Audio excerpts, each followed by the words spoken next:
Thomas Cochrane, a talk by Richard Thomas in the Farnham u3a series of theme meetings about national treasures. He was one of Nelson's most successful captains. He fought in the Napoleonic Wars, in the liberation of Chile and Peru, and briefly led the Greek navy against the Ottomans. Listen to Richard tell the story of the life of Thomas Cochrane.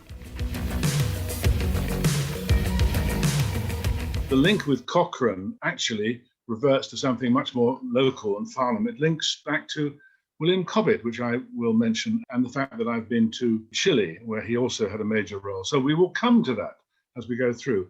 Admiral Sir Thomas Cochrane, later the 10th Earl of Dundonald, he was one of Nelson's most successful captains, and you've probably never heard of him, but you should have heard of C.S. Forester's Hornblower, who is actually based on him.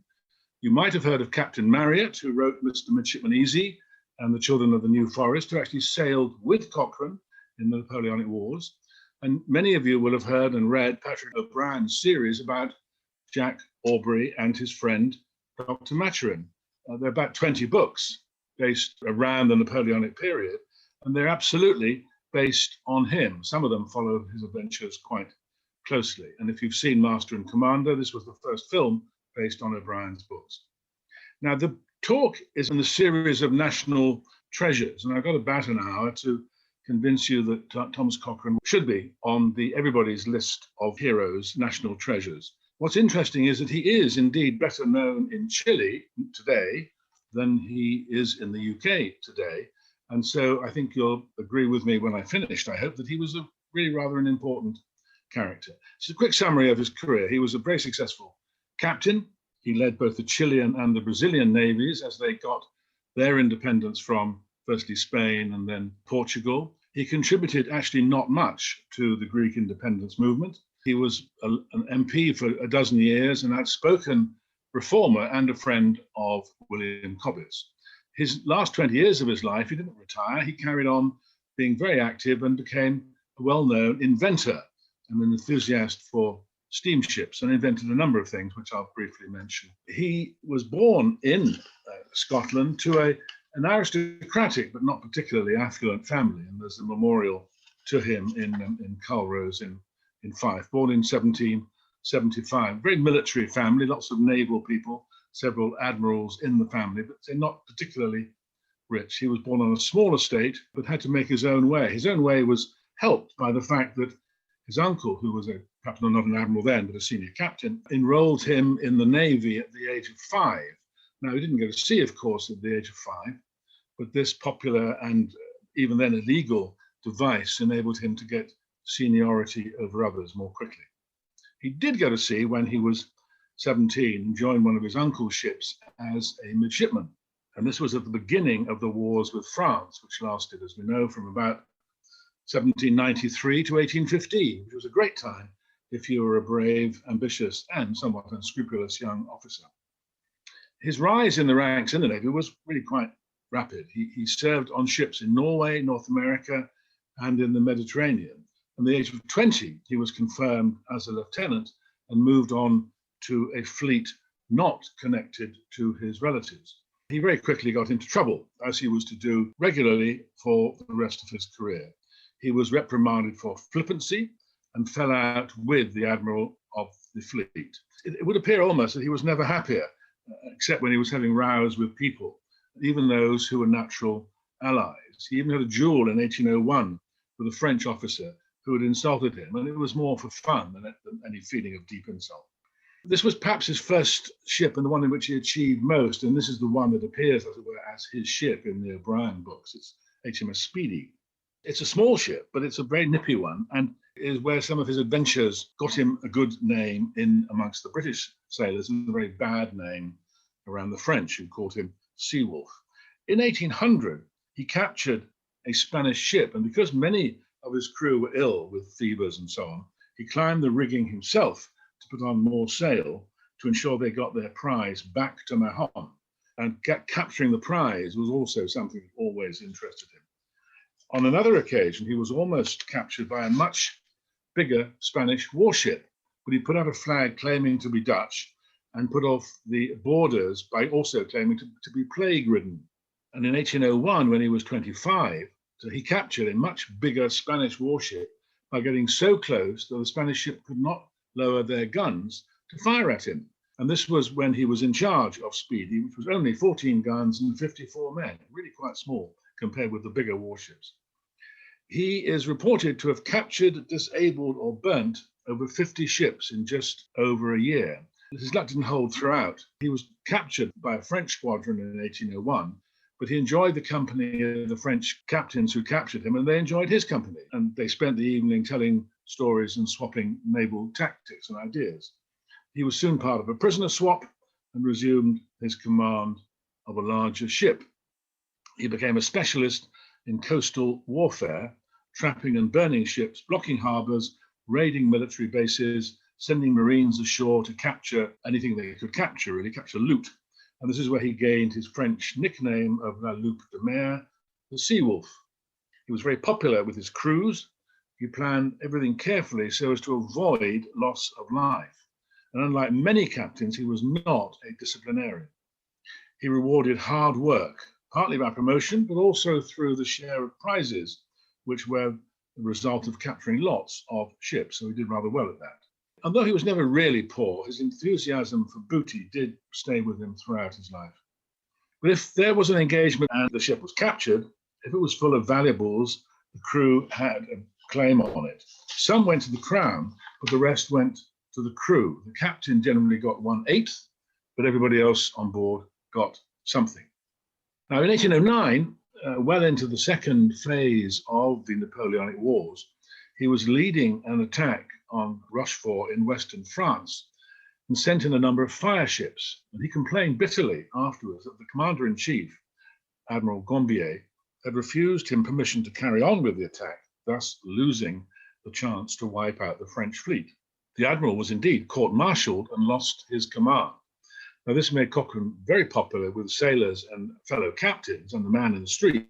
Certainly, he was popular in the public prints, but it made him very unpopular with the Admiralty and with leading members of the government, just like William Cobbett. He was, as a result, given no more seagoing commands for the rest of the war. And while he officially protested, he did not really mind for two reasons. One was because he was starting a political career helping the reform factions. And second, because he was in love. He was in love with Kate, a beautiful, penniless orphan. That sounds like a cliche, beautiful, penniless orphan, but apparently it is absolutely true. She was called Catherine or Kate. She was under 20, and relations on both sides disapproved. So they eloped and got married in 1812 and were duly disowned by their rich relatives. They must have got on pretty well, because not only did they have 6 children, they renewed their vows twice more in 1818 and in 1825. Although he nicknamed her Mouse, she was not at all timid. When he had been in South America for a while, she decided to go and join him without being quite sure where he was, probably in Chile, but she was not at all sure. Off she went. His political career was not at all straightforward. And during and after the Napoleonic Wars, there was great pressure, as we know, for political reform, which the government, of course, tried to suppress. Writing and publishing pamphlets, which William Cobbett and others did, demanding reform was then to risk arrest and imprisonment. And the government's way of dealing with demands for reform was more suppression. And there's a picture of Hustings. I originally thought that was Cochrane, but I'm not sure it is now. That's the villain of the piece, Sheridan, the playwright. That's Mr. Paul, who's giving a speech. And there is William Cobbett. I mean, even if that's not Cochrane, it's exactly what he would have looked like. And although an aristocrat, he took the side of the reformers and stood several times for Parliament. The first time he offered no bribes to his electorate and got very few votes. The second time he said he had learnt his lesson, in inverted commas, and was duly elected. He said later that he had given no bribes, but this time the evidence was that his agent did so on his behalf. He was an MP for almost a decade, starting in 1807, when he was also a serving naval captain. And he used the House of Commons to attack the conduct of the war and to make himself even more unpopular with the government. And his speeches and the commentaries and the things he said were also reported by William Cobbett. He was a very military man, and he brought military tactics to political issues. One of his fellow reformers, Sir Francis Burdett, was threatened with arrest for, again, making an anti-government speech, essentially. So he offered to defend him with a troop of sailors with cannon and shot. And Burdett realized that this help, in quotation marks, would not only kill a lot of people, but probably destroy his house and much of Piccadilly. So he accepted the compromise with the government. And here are two people that were featured in his life. One is, that's Burdett, a rather thin-looking gentleman on the left, but a brave reformer, in fact. He didn't really achieve much in the House of Commons because it was not his kind of environment, not his milieu, but he did lend some glamour to those seeking reform. But reform, as we know, didn't really come until the 1832 Reform Act, when it was passed by Earl Grey, the chap that ruined perfectly good tea. As the war against Napoleon ended, Cochrane got into serious trouble over a stock exchange fraud. It was essentially about what we would now call insider trading, in other words, buying and selling shares before they went up or down accordingly, which was everybody engaged in. Everybody who knew anybody engaged in it as much as they could. But the case was overseen by a very fierce judge, Ellenborough, on the right there. He hated the radicals with a passion, and in fact made sure that any appeal court today would have thrown out rulings and judgments instantly, because it was a very badly run trial, in order to ensure that he was found guilty. He was found guilty, thrown out of Parliament, dismissed from the Navy, which really, that's the bit that upset him. And he was even briefly jailed for a few months. And one of his most regular visitors was William Cobbett. But even while he was in jail, he won his seat back at a by-election a month after it. So that was a blow to his prestige, a blow to his morale, certainly, and a blow to his pride. And he spent a lot of time and energy over the next 20 years trying to prove his innocence. But being a man of action, he had to do something other than make speeches in Parliament and fight a fraud case. It certainly rankled with him a lot. So what to do? Well, why not go and liberate Chile and Peru from the Spanish? But good idea. And lucky for him, they asked him to do so. Now, the people fighting for liberation in Chile and Peru were not wild revolutionaries. They were, like the founding fathers of the USA, transplanted gentlemen. In this case, Spanish gentlemen, professionals, landowners, entrepreneurs, merchants, who increasingly resented Spanish control of every aspect of their lives and wanted to be able to run their own show. So the so-called revolutionaries, of course, had good contacts in Spain and in the freer countries of Western Europe, like the UK. So they sent an invitation to Cochrane to come to South America to help them with their liberation struggle against Spanish control. The process started, as far as he was concerned, in Chile, and he went there in 1818. Now, the envoy from Chile recruited not only Cochrane and a number of captains, but also skilled seamen who were either very bored with being at peace after the excitements of the Napoleonic Wars, or unable to earn any money from honest trade and not really quite sure they wanted to end up as pirates. So there was plenty of people on hand, good people, and an estimated 1,400 British and American sailors left for Chile to help the Chileans against Spain. And this fact had a significant bonus for Cochrane, because all of these sailors knew his formidable reputation and they trusted him, and it enabled him to organize things in line with Royal Naval traditions. Perhaps as useful was the fact that the language of the early Chilean Navy was English, helping to ensure that orders were fully understood. He arrived in 1818 after 3 very difficult months at sea, actually, with his wife and 2 of his children. After days of celebration, basically drinking, with the 2 leaders of the revolution, San Martin and Bernardo O'Higgins, good Chilean name, he immediately set about building up the Chilean Navy. He also was made a citizen of Chile, even though it didn't actually exist yet, and was made the head of the Navy and paid a great deal of money. There is Valparaiso Harbor, where he arrived, and there are Bernardo O'Higgins and General Jose San Martin, 2 of the leaders of the revolution. So he quickly got stuck into to building up the navy and helping these two, particularly Bernardo O'Higgins, to get independence for Chile. And for the next 4 years in Chile and then again in Brazil, he showed many of the characteristics which made him famous. Brilliant seamanship, undoubtedly, reckless bravery, undoubtedly, and a perhaps excessive enthusiasm for money, and a continuing ability to fall out with people who should have been and generally were very much on his side.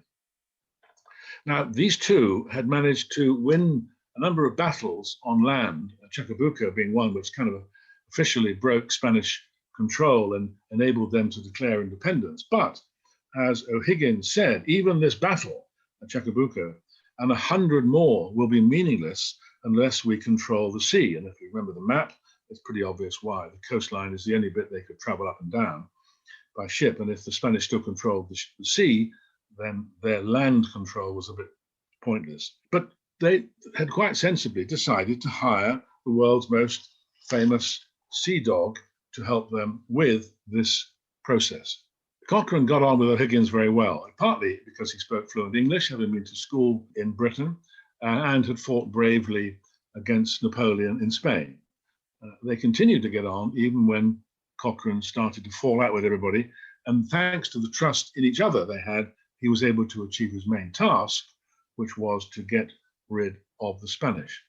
Now, you must remember that Chile was a junior member of the Peru Viceroyalty, the great chunk of Latin America where there was the Peru Viceroyalty. Now, this was actually to Chile's advantage because it was not that heavily controlled or defended by Spain. But the real prize was Peru. Only if that was liberated would, by default, really, Chile also be liberated. Now, one of the first things that he did, Cochrane, was to go up to Callao Harbour in Peru. There's the bigger harbour there, San Lorenzo Island, and there's the detail of the harbour. And so, in fact, lots of little islands to park yourself in and hide in. It's not just a big open bay, which it kind of looks like there. So this was the main Peruvian port up near Lima, way up from where Chile is today. And Cochrane's first operation was to take some ships to Callao, check out the lie of the land, see how it was defended, count the number of ships in the harbour, but not to attack anything, and certainly to do nothing to put at risk the plans for an attack, which were planned the following year. Very clear orders indeed. Cochrane was pleased to get working, set off, and when he was 2 days out to sea, he discovered that his 5-year-old son was still on the ship. He'd been playing with the crew. The son was fine, but it was an example of his impetuous behaviour. When he arrived, he discovered that Callao was having a carnival, and he decided, therefore, to attack, but he was repulsed by an efficient artillery. He tried again after a few more days, but got nowhere. The harbour was easy to defend, and it had over 160 artillery pieces. So it was perhaps foolish of him to even think of a real attack. I mean, sinking a few ships for fun would have been all right, but a formal attack was not sensible. What he decided to do was to make some raids up and down the coast at the smaller ports and harbours, arrest ships, take their cargoes and their money, and basically collect some booty. He managed to get close to a number of ships by flying the American flag. Now, what he was doing was obviously nothing short of piracy, and certainly exceeded his orders. But, of course, when he returned to Valparaiso, having achieved his aim of gathering intelligence, plus a lot of money with which to reward his crew and himself, he was deemed to be a great success, and he was a hero. So he then demanded a higher salary, which he was granted. His exploits had the critical impact of raising the morale of the Chilean army and navy, and had shown crucially that Spanish rule in Peru, and therefore in Chile, was not that secure. Now he tried again in Callao, but found it impossible with his small fleet to make much progress. And they kind of knew he was there. They could look out from their defensive towers, which were well defended. And so he thought he couldn't get in. So he decided to collect, which means steal, supplies from some of the smaller ports, and then headed south to Valdivia, way south, over 1,000 miles south of Callao. It's the first major port you reach when you go around the corner of Cape Horn. And even in the early 20s, it was still, after semi-independence of Chile, it was still firmly in Spanish hands. And he decided to use some tactics which had served him very well along the coast of the Mediterranean a few years earlier, namely surprise, and using machines to go ashore and create a diversion as he took his ships into the harbour, attacking as he went. Now, that is a diagrammatic picture of Valdivia Port. Lots of forts along the way, Fort Corral, very important fort to go across the water, it's a key one. But basically, all of this line of forts along here and the Valdivias in there, these forts through that gap, it was pretty well defended. And it was a very brave captain that would decide to attack it with a rather small navy, given the number of guns. But the Spanish would have heard that he was besieging Callao, and they would not have been on high alert. They also knew that since Valdivia was an enclosed harbour and well defended, it was pretty safe from a frontal attack. However, as Cochrane said to Major Miller, another British officer in charge of the Marines, who later became a general, he said, I quote, "Cool calculation will make it appear that any attempt to take Valdivia is madness. This is one reason why the Spanish will hardly believe us to be in earnest, even when we commence. And you will see that a bold onset and a little perseverance afterwards will give us complete triumph. For operations unexpected by the enemy are, when well executed, almost certain to succeed, whatever may be the odds. And success will preserve the enterprise from the imputation of rashness." I love that last line. Success will preserve the enterprise from the imputation of rashness. Now, this could be Cochrane's code. It could be his business statement. It was what he believed in. Plan it carefully, rush in, surprise people, and success is guaranteed. Very Cochrane, and it convinced Major Miller. He was once again quite lucky. His flagship was the O'Higgins, which was a captured Spanish warship. Naturally, they flew a Spanish flag, and when outside the harbour, sort of thinking deep thoughts how to do it, they were approached by a boat with a Spanish officer to welcome them.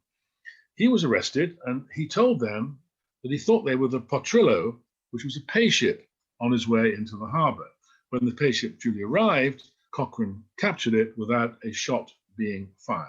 It had on it, as he had hoped, lots of money, lots of military stores, and excellent charts to the harbour and its various inlets.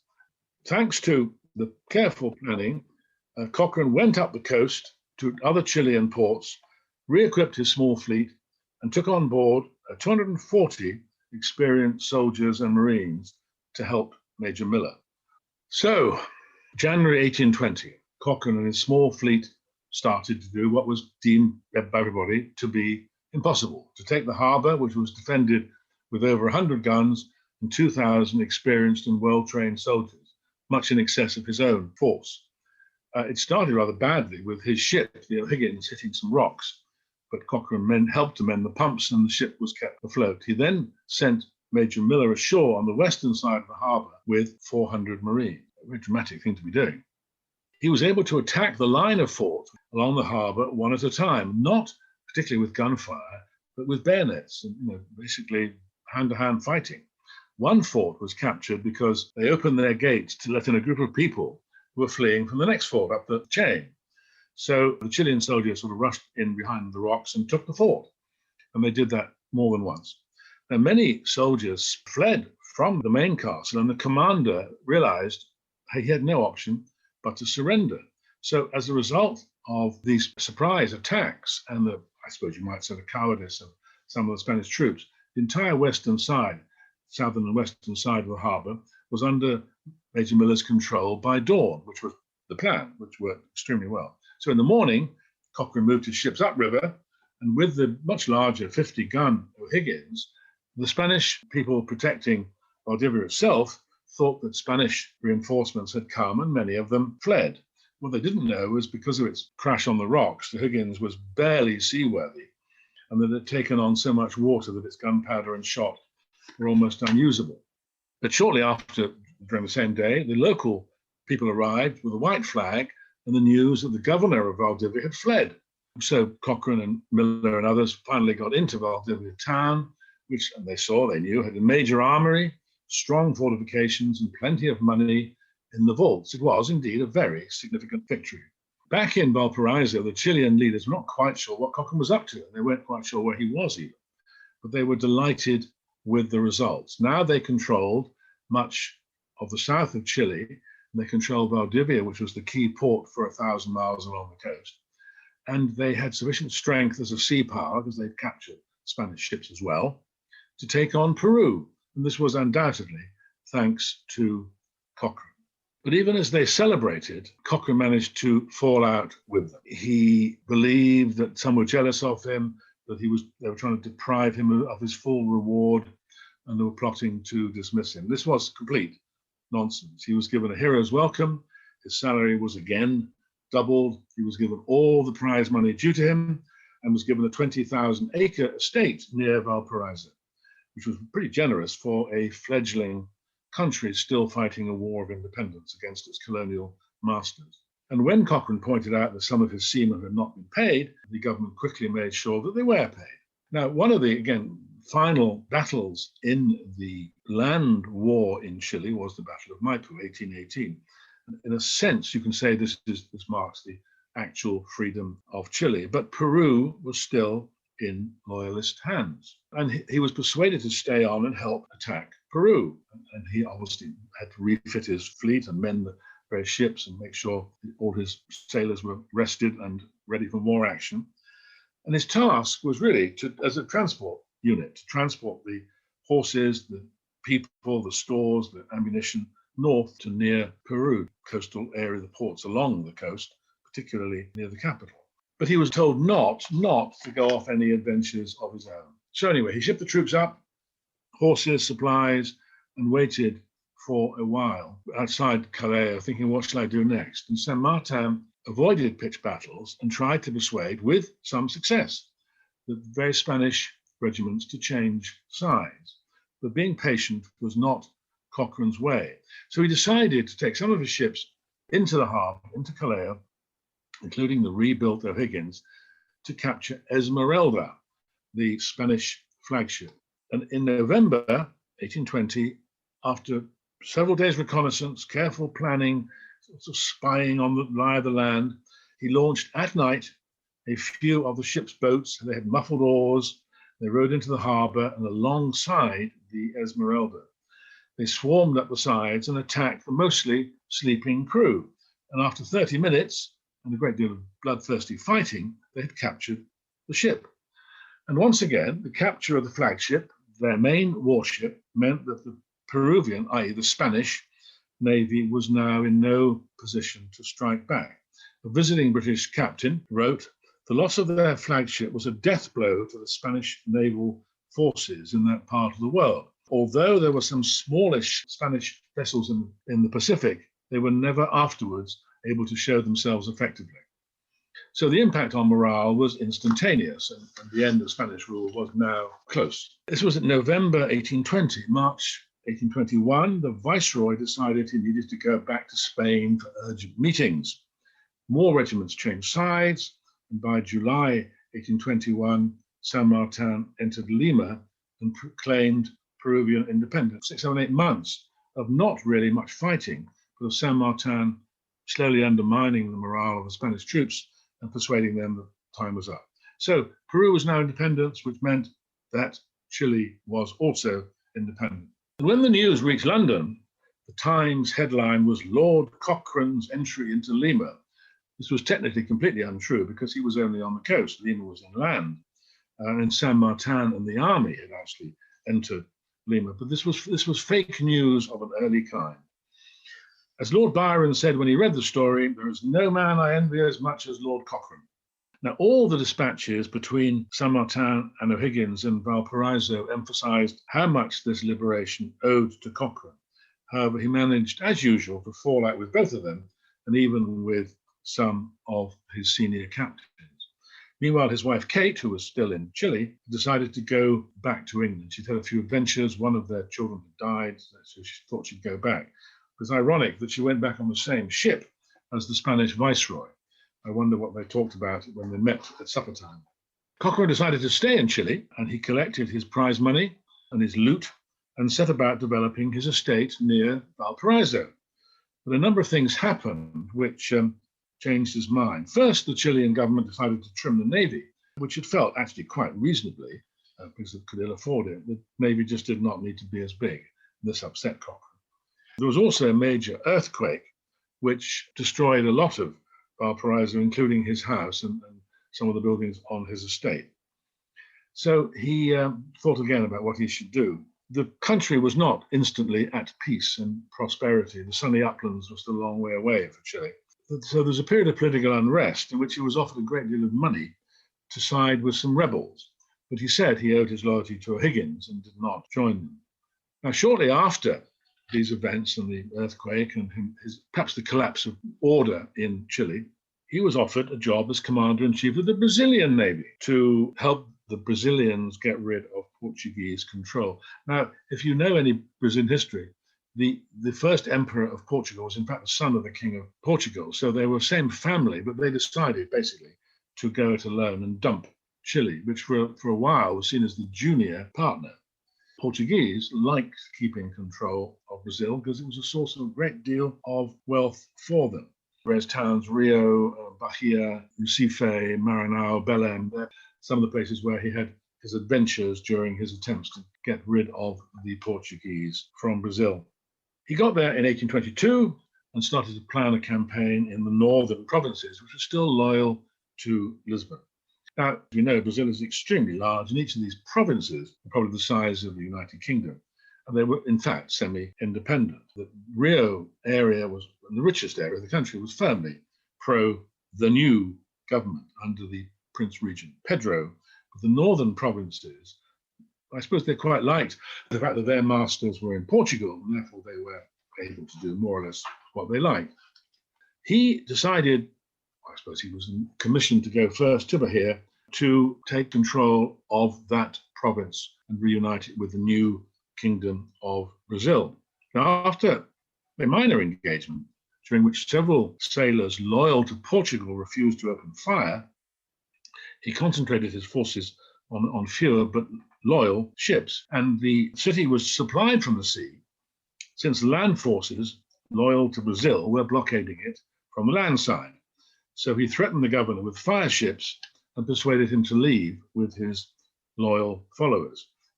The governor left with 17 warships, 75 transports, and a number of merchantmen.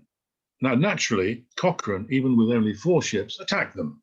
And within a week, 14 transports, 2,000 troops had been captured.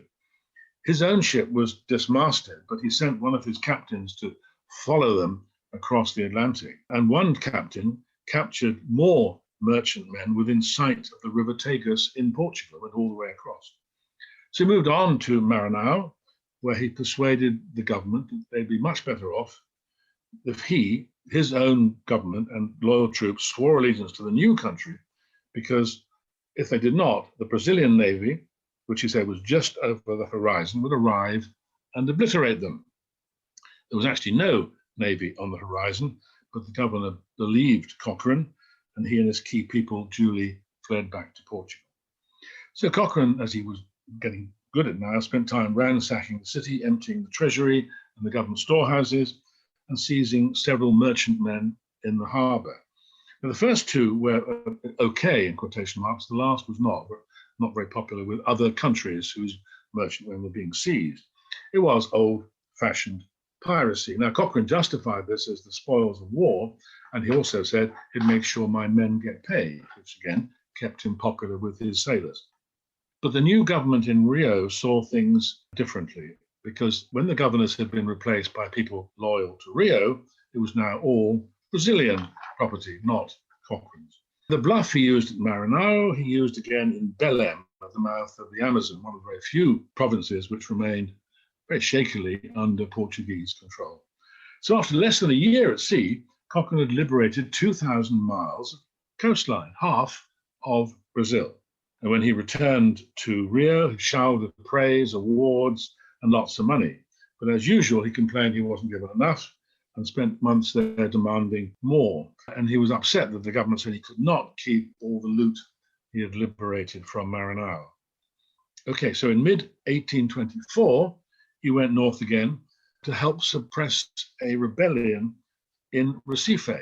And he decided that he should try and get some more money, but he went to Maranhão, stayed there for several months to deal with bits and pieces of unrest, and ended up as the de facto governor ruling the province. But he was not actually very good at playing politics and found the endless bickering and backstabbing of the local elite quite exhausting. So after about 6 months, he was asked to return to Rio, but decided not to do so and decided to sail back to England with his still very loyal and largely British crew.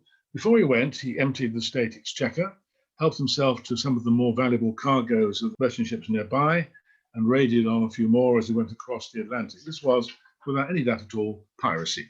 He arrived back in Portsmouth in June 1825, and rather than creep in with what was, after all, a stolen Brazilian ship loaded up with stolen goods, he demanded and he got a 15-gun salute befitting his former role as an Admiral of the Royal Navy. He was, of course, lionized by the press, by the man in the street, but the government wasn't at all sure what to do with him, whether they should arrest him or ignore him. They did neither. They just left him alone. So there's Cochrane back in the UK. But what's interesting is that his career did not end when he returned to England. You might think it would, but it didn't. Very quickly, he was invited to help the Greeks get their independence from the Ottomans, and for a couple of years, he headed up the Greek Navy. The Greek War of Independence was not a pleasant affair. They were constantly fighting with each other. The Ottomans and the Greeks had hundreds of years of basically being cruel to each other. Massacres were frequent, not just of soldiers caught, but of villagers and attacks. So Captain Hastings, who was a veteran of Trafalgar, wrote to Cochrane to remind him that things were very difficult and said, the Greeks cannot obtain any decisive advantage over the Turks without a decided maritime superiority, for it is necessary to prevent them from relieving their fortresses and supplying their armies at sea. As with Chile, command of the sea was critical to the success of the Greek fight for independence. So 1825, he's invited to lead the Navy. He doesn't actually get there for another 18 months because he spent time in England trying to get some steamships built. He demanded a large salary and demanded half of it up front, both of which he got. But his delay was because he's trying to get ships built, steamships, which would have been quite reasonably good idea. They would have been more maneuverable in the easily becalmed parts of the Mediterranean where sailing ships could not get up much speed. But the ships were delayed or they were badly built, and several of them had exploding boilers. So I think only one ever got there. His arrival in 1827 did energize the forces of the Greek army and navy, and they decided to push an attack, particularly to relieve the Parthenon, the Acropolis, which was still controlled by Greeks, but was under siege from 7,000 Ottoman soldiers. So his arrival, they stiffened resolve, they decided to make a plan and try and relieve it.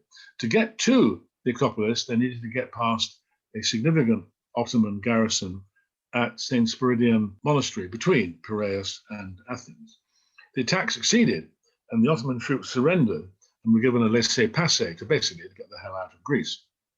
However, as they emerged from the monastery, the Greek troops ignored the truce and massacred them.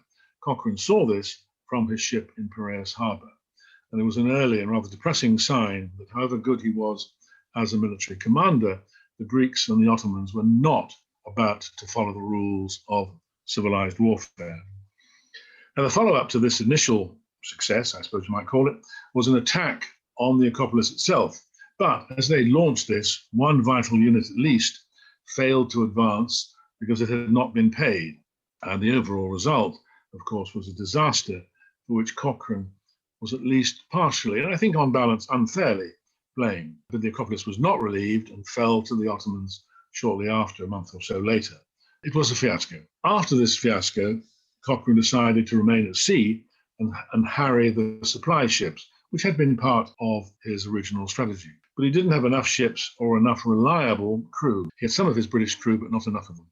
Meanwhile, the Western powers, Britain, France, and Russia, decided they must help Greece to get independence. And the whole story of Greek independence is full of strange stories, but Greek committees in these various countries demanding independence for this home of democracy, etc., etc., finally decided to get their act together, sent ships to support the Greeks and to basically push for independence. They boxed in the Ottoman navy at Navarino and hoped that it would surrender. It didn't surrender, but as a result of a minor incident, possibly accidental incident, it led to the Allied forces under Admiral Codrington opening fire. And the battle, which is famous for being the last with sailing ships, ended with the destruction of at least 60 Ottoman warships.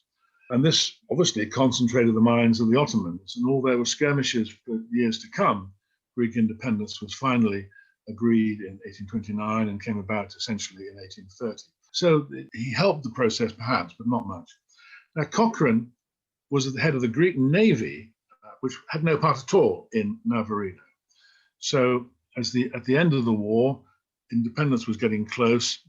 Small battles, skirmishes here and there, gave the Greek navy, the very ill-disciplined Greek navy, just what they wanted, which was preying on merchant ships and keeping what they'd collected. And this was not what Cochrane wanted, and he was soon made himself rather unpopular and was essentially soon out of a job. Surprisingly, in a way, his time in Greece was essentially a failure, and Captain Hastings, who sent him this warning letter, knew the local scene better and achieved a great deal more. This was not something that Cochrane was used to. So he returned to England, slightly fed up, and not disgraced, just fed up. And he was living in some comfort, nevertheless, with the money he'd collected around the world. He remained very popular with the reformers and, again, with the captains and the seamen, but not with the Admiralty. But his life did change slightly for the better in a way. His father died in 1831. He became the 10th Earl of Dundonald, but he was still, at that time, technically guilty of the stock exchange fraud and had his personal knighthood, Commander of the Bath, removed. This made him unhappy. He became the 10th Earl, put back on the Navy list the following year. That was important. The fraud case was really kind of pushed to the back, and he was deemed to be perhaps not quite as guilty as Lord Ellenborough first thought, but he spent a lot of time and his money on inventing things. The Order of the Bath was restored in 1848. In 1850, he died and was buried as a hero in Westminster Abbey. But I want to spend a bit of time on some of the things he did between his return to England and the Navy list and the time he died, which was, of course, quite a period. One of the things he invented was a tunnelling shield, which was done with Brunel, Mark Brunel, the father of Isambard. And Mark, I think you can claim, was the true family genius. That's basically the tunnelling away, and the shield protects them from falling rock. So in other words, it saved lives and was a major invention. And the Brunels used this to build the Thames Tunnel from 1825 to 40. One of his first inventions was a convoy lamp, which won a major competition, a naval competition, contributed to safety at sea by making convoys safer. And what was interesting, he put it into the competition under another name, because he thought if he put it under his own name, it would be thrown out because he was already unpopular with the top brass. Some of his ideas about how to use fire ships and how to bombard coastal defences were not taken up by the Admiralty, but they do feature in at least one of O'Brien's books. In fact, several of his major adventures feature in O'Brien's books. The Rising Star is a steamship launched in 1818 and went off to Chile, but never saw any action. He was an early, and you could argue too early adopters things often crash, supporter of steamships. He tried to take this steamship, the Rising Star, to Chile to use in the War of Independence, but its construction took much too long. It didn't arrive really until the war was ending. It was a 400-ton vessel with some metal support, twin funnels, a retractable paddle wheel. Now that conjures up some ideas. A retractable paddle wheel, obviously sails to get it going, and driven by a 60-horsepower engine. But it was all very experimental and never worked smoothly. He tried to get slightly better steamships into the Greek War of Independence, but they failed to arrive, and they failed to have any impact when they did arrive. Another thing he did was to develop a rotary engine. He was also, during the Crimean War, asked for a command, but they didn't give him one. They thought he'll do something brave and stupid and possibly make relations with our European partners even worse. So the Greek command was indeed his last one. But He was still kept himself busy and spent his money with things like a rotary steam engine. I've looked at it and I sort of understand it. But if there's an engineer here, I'd be fascinated to know whether you could work out how it actually worked. Apparently it did work. And he also developed a new propeller. And in 1851, later on, he developed a steamship engine powered with bitumen. And he received a patent on this. It sounded great. It kind of worked in experimental level, but never worked at the industrial level. So he really didn't get much return on his investment. But he did, spark ideas, and he did get other people working hard. And his tunneling shield and his convoy lamp undoubtedly saved lives. And things like this encouraged others to keep on experimenting. So he did have an impact, and he was made member of the Institute of Engineers and Ships Mechanics. Now, he died in 1860, as I've said, aged 85, with all his military honours restored. He was buried in a prominent position in Westminster Abbey in the nave, and every year, to this day, the Chilean Navy holds a wreath-laying ceremony at his grave. So he is still recognised in Chile by Chileans as being a leading member of their independence movement. Now, his wife survived him for a few more years, but she died not much later in France. So, in summary, really, he was undoubtedly a brave and imaginative seaman. He was respected by his crews and his fellow captains because he looked after them. He may do some foolish things, but he always planned carefully. He was very much less loved by the Admiralty because he was too much of a risk taker and too unable, really, to follow long-term orders. His enthusiasm and even his obsession with money was a key weakness, but to his credit, he spent a great deal of it on important technical experiments. And he was also a genuine reformer and spoke up, wrote, canvassed for political reform in the difficult days after the Napoleonic Wars. It is of interest that he was virtually the only person that William Cobbett did not fall out with. It's also interesting that Cochrane fell out with everybody except Cobbett, and Cobbett fell out with everybody except Cochrane. Quite an interesting small fact there. Cochrane has appeared in fiction, as I said at the very beginning. Hornblower novels, O'Brien's books, 20 novels, mostly based on Aubrey and Maturin. The film Master and Commander is definitely based on two of the stories, really.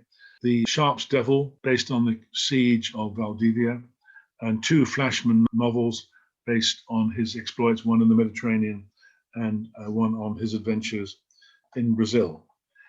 So he may not be as well known as he should be in the UK, but his adventures do live on in the writings of Hornblower, Aubrey, and Flashman, and others. And they are only lightly fictionalized accounts. The end. Thank you very much. This podcast has been produced by the Mr. T Podcast Studio in association with the Farnham U3a. Thank you very much for listening to this talk.